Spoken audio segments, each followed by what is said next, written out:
3 sungai di dunia yang disebut berasal dari surga dalam Islam.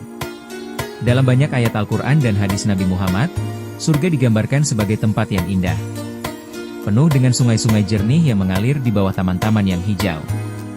Tapi tahukah kamu, bahwa ada beberapa sungai di dunia nyata yang disebut dalam hadis sebagai berasal dari surga?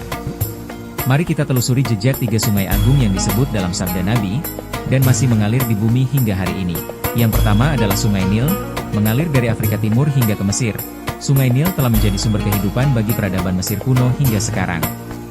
Dalam sebuah hadis, Rasulullah bersabda Al-Furat, An-Nil, dan An-Nahr semuanya berasal dari surga.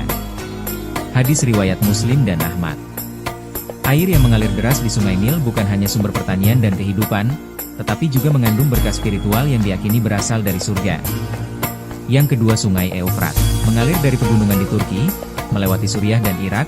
Eufrat adalah sungai besar yang tercatat dalam sejarah Islam dan peradaban dunia. Nabi Muhammad bahkan menyebut bahwa di akhir zaman, Sungai Eufrat akan memperlihatkan gunung emas sebagai tanda-tanda kiamat.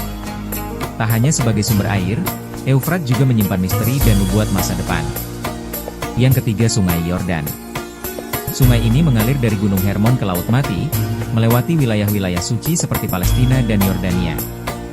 Meskipun pendek, hanya sekitar 250 km, Sungai Yordan memiliki nilai spiritual yang sangat tinggi. Ia juga disebut dalam hadis sebagai sungai dari surga. Sungai ini menjadi saksi sejarah para nabi dan perjuangan umat manusia sejak ribuan tahun silam.